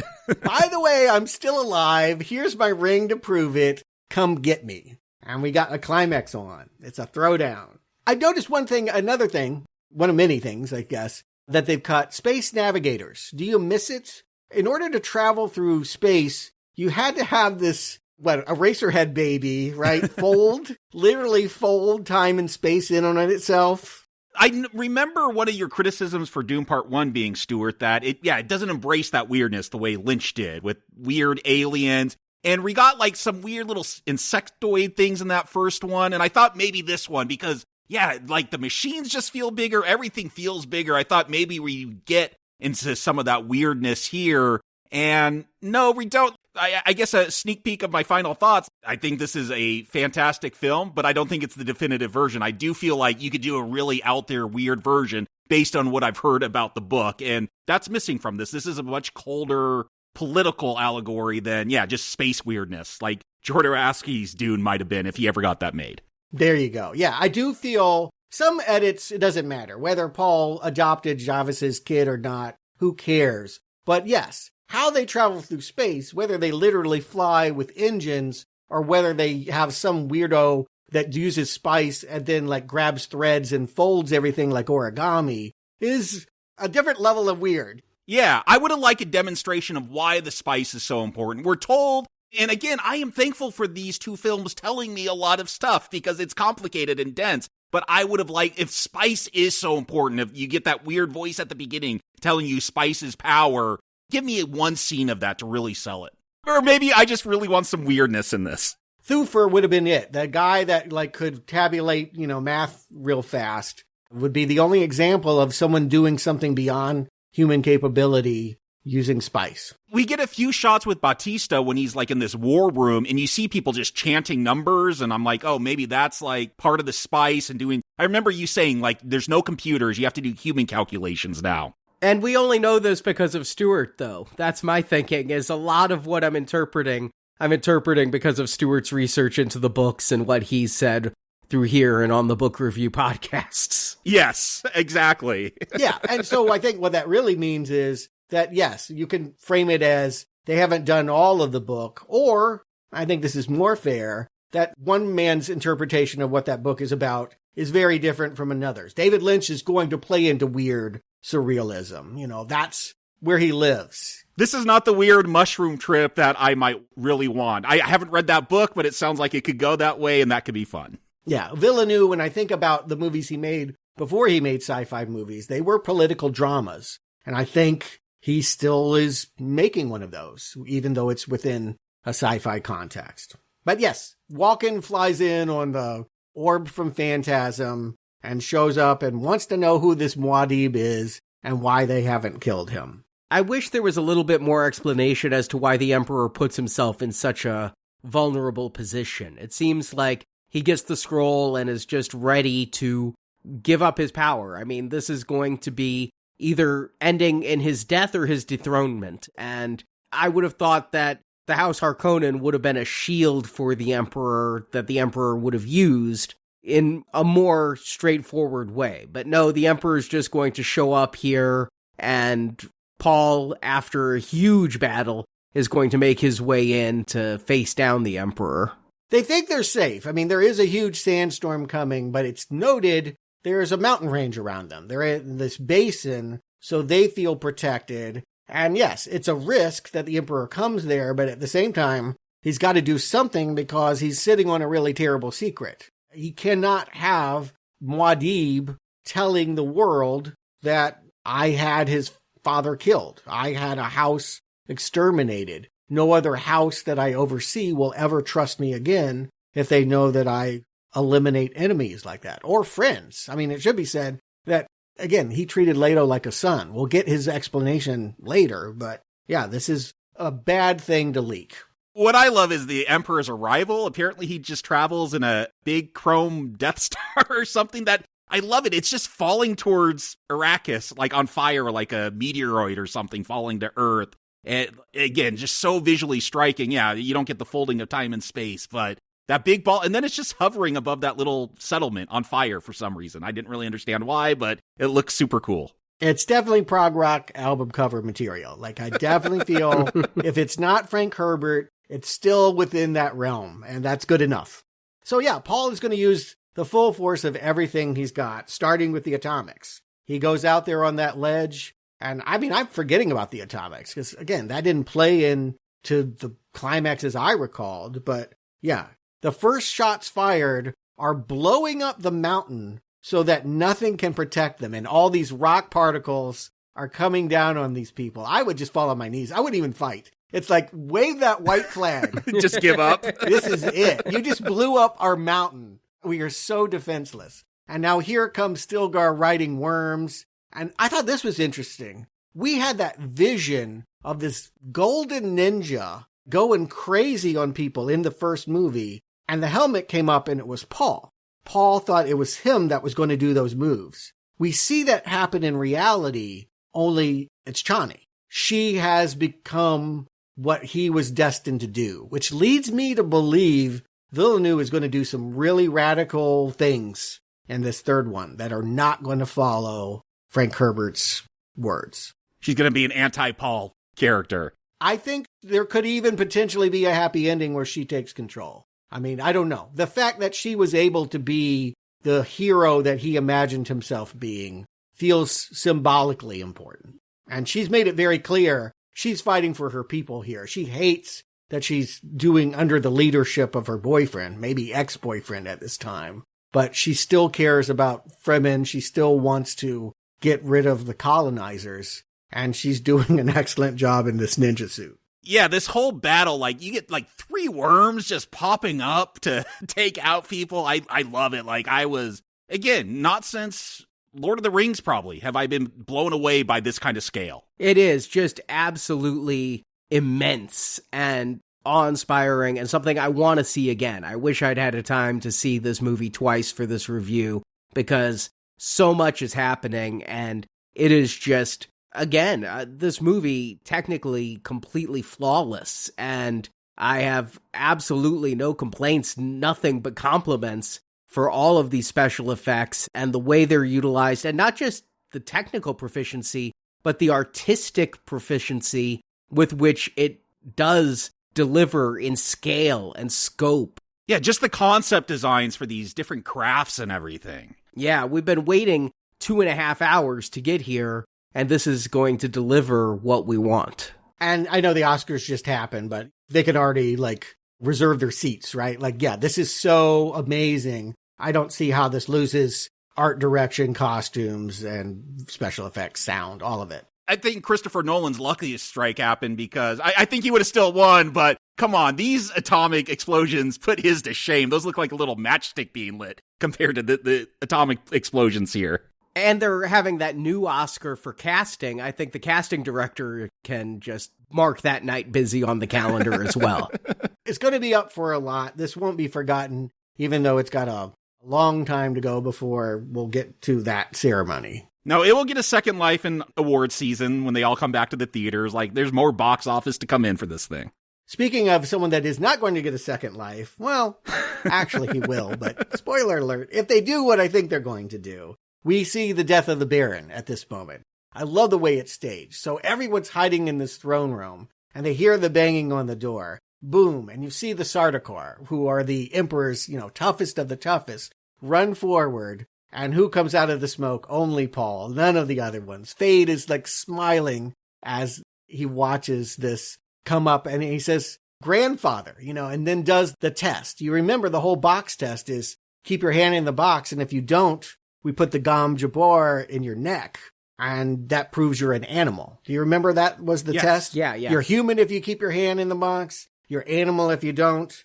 Grandfather, you die like an animal, and stabbing him in the neck, awesome. That's great. And just, again, the little details that are shown here, the way, the Emperor has cleared that throne. They're all kind of like in the corner, and you see the Baron. He's on those steps laying down, but he's trying to get up there. He's been hurt. They cut off his life support or whatever that machine is, but he wants that throne. I think he never fully recovered from the gas attack. He did survive in that room, but I think it really hurt his respiratory system. So he's had this breathing machine with him the whole time. Yeah, it feels like a breathing machine. They cut that off, and he's probably not going to live through that, but knife in the neck, he's definitely dead. And then I love this little touch. I'm willing to bet, I don't know anything about Villeneuve, hasn't said, but I believe that Villeneuve has a soft spot for David Lynch's vision as well. When we cut to Skarsgård, they leave the body out in the desert, and there's all these ants climbing in his ear. I'm like, that's Blue Velvet. That is a David Lynch reference. They did that just to acknowledge the history of this project. Because we never did see, like, little ants running around before. No, that was just, again, you talk about ants crawling through an ear, and I think of only one movie. And the fact that Lynch made it instead of Dune 2, if Dune had been a success, he would have never made that movie. Yeah, I think it means something. It's a great death. I love Skarsgård in this movie, but I also love that he's out of this movie. They did him justice. But we have to get the showdown between cousins, Fade and Paul here. Paul is going to give the Emperor an ultimatum, basically. You step down, I marry your daughter, and I become the Emperor. And the Emperor is going to pick a challenger for combat to the death to see if he can get out of this. Yeah, and Fade loves it. Again, he thought he had already killed off all the Atreides in the arena, so that there's one more still alive.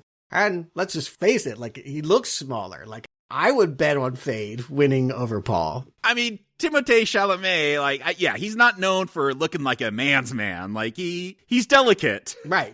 That was acknowledged, yeah. I definitely feel like that was, yeah, you underestimate him in fight because of that. And he has some really good stunt workers here. I love the spinning flip that he does, but we know that ain't Timothée. Help me out with that. So, yeah, he gets stabbed pretty bad in a way that feels lethal. And this is not like anything that I've seen before. He gets stabbed by his own crysknife, which is a worm tooth that he was using to fight with. And then Fade is going to put his Harkonnen blade into the guy. And we see Paul holding that blade as badly as he can and using that time while they're focused on that blade to pull out the one in his side and stab Fade. And Fade still puts that Harkonnen blade in his right shoulder, but only Fade dies. What does that mean? Is he supernatural? I just took it as the wounds weren't as severe. Or is he the Messiah? Like, he has magic powers. Jesus was stabbed in the side, too. I know. That's what I'm getting at. Is like, I actually feel like this is the moment where it's almost, dare I say, incontrovertible that he's holy. He's something other. And maybe the spices, maybe he's just high. You know how you can take a lot of PCP and then they supposedly can shoot you with bullets and you don't notice? Maybe he's just so high he doesn't know he's dying. But this feels impossible. It's the first thing he's done that feels impossible. The thing that gets me is his recovery. When he's stabbed, it's almost like he got punctured on a lung because he's gasping, and his respiration, the sound effects that they put there, it makes him sound like his lungs are filling with fluid or something. But then after Fade dies, it's like he's supernaturally recovered.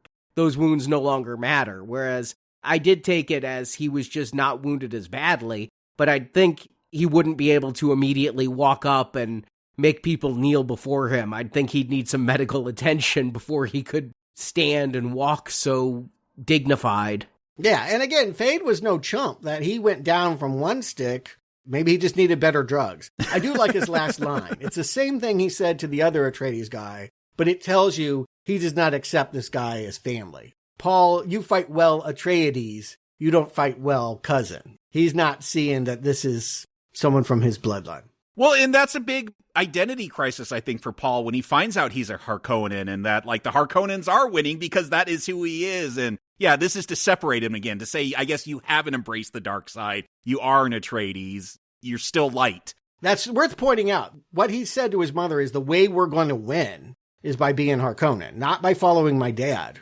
And then we have the speech from Walken where he's just like, hey, your father, he was too nice. So maybe there's some truth to that like the man that his father set him up to be, and they had such a loving relationship, wasn't going to keep him in power, that he had to become evil. Wherever Paul is, I feel like there is some level of a downfall here. And again, that's because of how Zendaya is selling all of this ending, the way she's standing when everyone else is kneeling and looking at him. Like, it's a victory, but it's at what cost type of moment. Yeah, she's definitely our point of view character. Without Chani here, then I think this movie would play totally differently. And Zendaya is so up to the role. Yeah. And again, I wanted to stress, this is the only incarnation of the story that does this. The Frank Herbert novel, you read it and everyone's just like, okay, I'm marrying you. You're my concubine. You work for me. You get out of here. Dare I say a happy ending. And God knows in the David Lynch version, it's like raining and stuff and like people are dancing in the streets. But here, no, they have chosen to leave it on a cliffhanger. This is not a happy ending. No, this is very much like the thing that you feared happening when you went south seems to be coming true. I wonder if that's a little too subtle for maybe more unfamiliar audiences to get. We're told billions are going to die if he goes south. He does go south, and at the end, so one of the things the Harkonnens did was call all the other houses to fight the Emperor if needed. And now we're hearing, we're not seeing it, but we're hearing that one of the houses have been attacked by Paul, and his mother's going to say the Holy War has begun. So you got to really piece all this together to understand that prophecy of billions dying. I don't think, if you're that familiar with the book, that you might lose something here at the end. Yeah, I mean, what does it mean? I think it definitely is, you realize that things didn't de-escalate. If nothing else, you have Stilgar, and I didn't think he knew how to fly a spaceship. But he's like, what do you want me to do? And he's like, get in the ship. Let's go kick some butt. This does not feel like a rah-rah Top Gun, we're going to do it kind of thing. This feels, if nothing else, you can taste, and you're right, part of this is Chani. The last image is Chani leaving all of this behind, calling the biggest worm of all maybe, and getting the hell out of here. Wherever they're going next, it does not look like success for Paul or easy victory. And yes, because I've read the book, and I suspect they will keep large portions of it intact, the next part of the story is Paul's tragic fall. Which this movie feels like it's setting up. It really does. I'm surprised how non-triumphant of an ending this has. Again, this feels like an anti-crowd pleaser. So, before we get to the tragic fall, Jacob, Stewart, do you recommend Dune Part 2? Jacob. Yeah, but just straight up, I recommend this, and if you still have time, if you haven't seen it yet, and you can still get to a theater to see it, or better yet, probably an IMAX theater to see this, yes, go see this. Just the visuals alone, the art design, all of that, just, again, I've said it already throughout this show, but left me in awe, made me feel the way I was as a child, seeing Star Wars, the way I felt as a 20-something, seeing Lord of the Rings. It's just a massive scale that maybe you get a little bit at the end of Endgame, that kind of scale, but I just feel like every time you go to a battle in this, it's massive. It's too big for the screen. Those ships never fit all the way. And the fact that I really like this plot, it's really well put together, is a nice bonus. So many times I feel like there's a struggle between the storytelling and the visuals, and you praise one or the other, and it's rare that they go together so well. I love how complicated this is. I do feel like this is a movie for our times in 2024. Again, when I talk to my daughters, when I talk to my nephews and nieces that are in high school or just starting college, I'll say it, they have a better understanding of the Middle East and what's going on than I did as a kid. And I think this captures those kind of complicated international relations and all that in a really beautiful sci-fi package. I see why this is a big hit, because I do think it's tapping into our times so well. And I gotta say, the biggest compliment for this made me finally decide I want to read Dune. I understand the book's gonna be different, but I want to read it now because I think this is a fantastic vision. But like you've said, Stuart, I think this book is so dense and could be interpreted in so many ways. I want to have that experience, but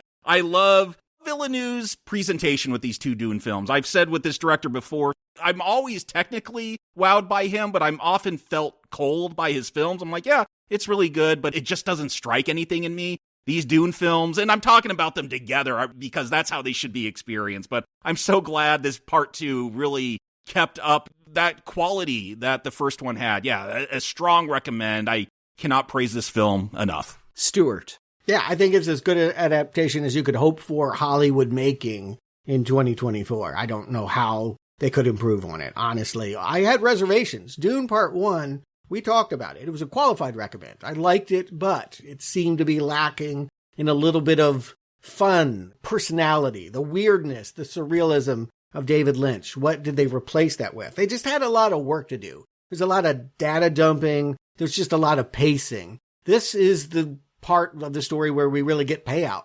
For doing all of that setup, we now get to just, watch the fireworks go off. And Villeneuve has been able to pick right up where he left off and elevate everything by several notches. This movie is so much better than Part 1. It is a magnificent entertainment, crackling with life, drama, eye-popping spectacle. And yet, again, what's most impressive is, even though he is being faithful to Frank Herbert, he's not a fundamentalist. He has found a story that is relevant to him. And so what we have is something very focused and contemporary And I do believe, I made that prediction last time and I'm standing by it. I think Gen Z is going to look at this the way we looked at Star Wars, the way that millennials look at Lord of the Rings. It is about them. I think about this new generation really inheriting a shit show, right? Like, we've given them a bad world and they know that they have to, like Paul, step in and save the planet. And how are you going to do that without betraying your principles? I mean, this is a story about that. And I feel like Chalamet is really terrific, even though I ultimately see him as a villain. I mean, I'm watching this seeing very much as, I guess, the way you would watch the prequels and the rise of Darth Vader. But I still care about him. I still feel his pain. And I really wish there is a way, and maybe Villeneuve is holding some cards up his sleeve, that he and Zendaya can work it out and it won't be as tragic as it looks like it is, as the way that we're left. But there are just so many great scenes here, not just the battle sequences, small moments too. This is a director that understands drama, and he really has a great cast and gets the most from his great cast. And yeah, he has reawakened the potential for big entertainment movies. We have accepted so many things like Madam Web as like good enough for IMAX. Somehow The Flash cost more than this. Like, it's crazy. Right. Yeah. Here's a man that truly understands how to impress and stun, and he has done so. This is a very high recommend. And I'm going to come in with a bit more of a qualified, cooler recommend. And I think that I just have this relationship with Denis Villeneuve is that I do find him to be a cold director. I think that visually the films of his I've seen are stunners, but I always have problems connecting with the characters. And here, I think that, as I've said, flawless technically, but I just wish that I felt like I was riding through this movie like Paul riding on a sandworm. Do you not connect with Paul's conflict of trying to be greater than he feels he can be? No, I do connect with that. Definitely, that is the thread that holds me in this movie. Okay, good. Let me just state up front, I said at the top, this is a recommend. I like this movie. I just am cooler on it than you two are. But I just feel like you have to understand that Paul is failing to live up to his ideals and to feel that pain. It's not Luke Skywalker, right? It's not someone learning the Force and doing good. Right. It's a different impulse. And I think I get a lot of that, though, because what I'm seeing is a story that I saw with the Sci-Fi Channel ones. Not the Lynch version, because Lynch didn't go there. Lynch was Luke Skywalker. But the sci-fi version presents more of that kind of tragedy. And again, Stuart, listening to your comments on all of the books, I feel like I get that thrust of this movie more with that background than I probably would have without all of that. I've done the supplemental material just by talking to you. I think that this film has exciting moments, but I just felt its runtime a whole lot. And I felt that way with the first one too. I do feel like these two are halves of a whole in that I like them equally. I don't know that I like this one better than the first. I don't know that I found this one as focused as the first. The first had a lot of setup, and admittedly, the first one should have ended with the battle and shouldn't have had that extra half hour, as we all talked about. That should have been put into this movie and abbreviated somewhat. It would have been a much better gripper opening for this movie. But it's a vision definitely worth seeing. I look forward to part 3 where, I wonder really where it's going to go. And because of the differences from the stories I've seen before, I'm wanting to see where Villeneuve is going to take it. Surely to better places than sci-fi. Right? We can all admit, right? Dune 3, better than that. Yeah, Children of Dune. I just want to get to God Emperor of Dune after hearing Stuart's book review of The Giant Worm. Yeah, I would just want to use Jabba the Hutt as the protagonist. Yeah. Yeah. Well, that is still in our future. I have vowed to cover all 6 Frank Herbert books, and we only have 5 reviews out. I know I'm lagging a little, but that 6th book is coming out. I look forward to sharing the conclusion to what the creator did on Arrakis with you very shortly.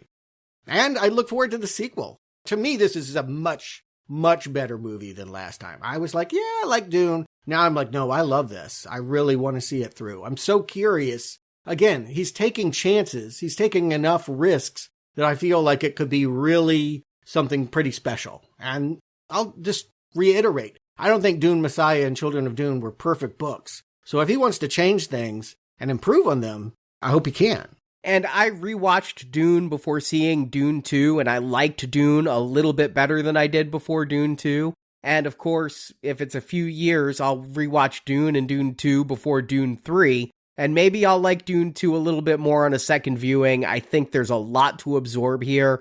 And I think that maybe I was a little bit overwhelmed by this film on one viewing. Mm-hmm. It's easy to do, and maybe that's enough for people. I think if you just like spectacle and maybe can't even follow or care about the politics, well, the movie will have its lags, but you'll be impressed. You'll still like this movie. For example, I don't know how much my wife really took out of this, but she's like, man, those weird black fireworks were really cool. Yeah, I agree. I know, I want a Harkonnen 4th of July. But we're not done going to the theaters. Sorry, Arnie, but we do have to cover this Friday that new Ghostbusters movie where everything is frozen and they're back in New York now. No more country. Yeah, we went from a desert landscape to an ice landscape. We've gone from Tatooine to Hoth with these theatrical reviews. That's available for donors this Friday at the Bustin' level, or if you're a patron of $50 or more on Podbean or Patreon, that will be this Friday's bonus review, going back to our Ghostbusters retrospective series we started in 2016. And I love the Ghostbusters franchise, but the trailers for this, pun fully intended, have left me cold. I can't say that I'm super excited to go see Ghostbusters. It looks perfectly average. You know what? I'm really I'm going to revisit. I've liked every Ghostbusters movie until that last one. This is a sequel to that last one, so it puts it at a disadvantage. But I'm going to try to give that movie another go. And yeah, I got every desire to want to see a good film. If they can deliver something that is nostalgic and fun, that could be enough. Yeah, I'm happy that they're bringing back Peck, although I feel like that guy probably would be in retirement by now. But we'll talk about that with the movie. And I'm open to a fun time. That's just not what the trailers have sold me as fun. And when I think of Ghostbusters, I think of fun. So that's why I think the trailers are throwing me. I'm looking forward to seeing what the movie itself has. The cast looks good. And if you cannot join us on Friday, we are still going to theaters because Godzilla and Kong are hanging out together again. They're not fighting each other. They're friends. They're like buds. They like hang out in the Hollow Earth and like play cards and stuff and maybe fight some other creature. And Kong has a mech suit and like a Transformer hand. What the hell? Yeah. It looked like a Transformers movie. I got nervous when this hand comes out of the ground in the trailer. I was like, did I not put that on the calendar? Did I know there was another Transformers movie coming this summer? No, it's this Kong thing. It's a mishmash of a lot of stuff. We'll see if it works next Tuesday. So thank you for listening to Now Playing, thank you for supporting Now Playing, and thank you for your patience while we got to Dune Part 2 here. We greatly appreciate it, and we will be back next Tuesday with Godzilla x Kong, because the podcasts must flow.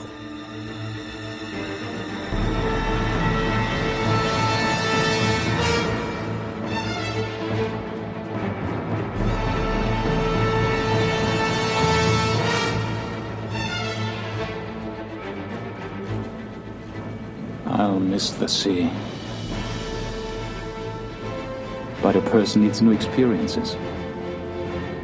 They jar something deep inside, allowing him to grow. Without change, something sleeps inside us and seldom awakens. The sleeper must awaken.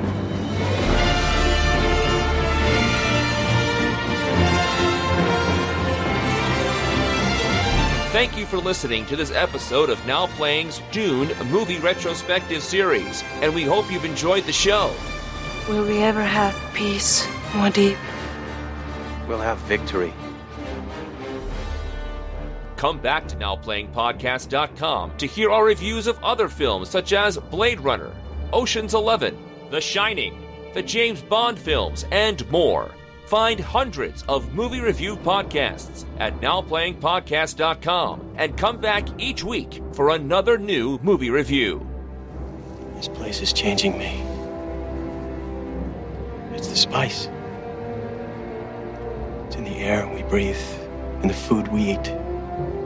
I can't escape it. Also at NowPlayingPodcast.com/book, you can order Now Playing's film review collection, Underrated Movies We Recommend. This book has 125 reviews about films you probably haven't seen, but you should. Whatever the need, we have the breed. You can also compare notes with us on Letterboxd. Go to letterboxd.com/nowplaying to see what our hosts are watching when we're not recording podcasts. And follow Now Playing on Facebook, Twitter, Instagram, and our YouTube channel. Come, Paul. The men are waiting. Me? Right now? It's time you participated.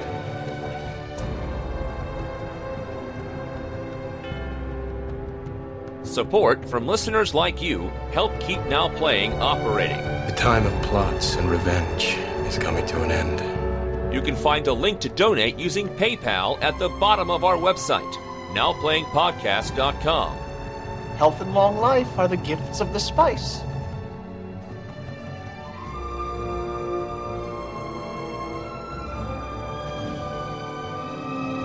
I've seen how they die. I'm dead to everyone unless I try to become what I may be. You can also help out Now Playing by leaving us a 5-star review on iTunes. A link to Now Playing's iTunes listing can be found at NowPlayingPodcast.com. Remember, one thing to gain control of your perceptions, quite another to gain control of your desires. And if I succeed? You'll find reality to be quite a bit different than you thought. Now Playing is produced by Arnie Carvalho. He is a natural leader, like his father. Now Playing is edited by Santiago and Arnie. What's in the box? Pain. The pain! No! Enough! No woman, child, ever withstood that much. Now Playing credit narration by Brock. The voice from the outer world, bringing the holy war, the Shihad. The film discussed in this podcast is the property of its respective copyright holders, and no infringement is intended. The first step in avoiding a trap is knowing of its existence. The opinions expressed on Now Playing are those of the individual hosts and may not reflect the opinion of Venganza Media Incorporated. Some thoughts have a certain sound. Now Playing is a Venganza Media production, copyright 2024, all rights reserved, and no part of this show may be reproduced, repurposed, or redistributed without the written permission of Venganza Media Incorporated. Be sure he recalls his flimsy denials when he's face to face with death's sweet smile.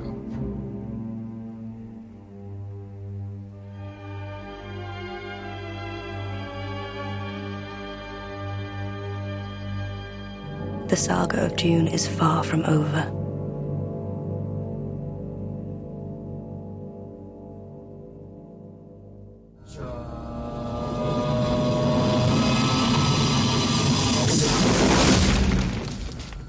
The Baron removes his nephew Raban, played by Dave Bautista, and instead instills his psychotic other nephew, Fade Rathuth... Fade? Yeah, you can just say Fade. And instead instills his psychotic other nephew, Fade Harkonnen, played by Austin Butler.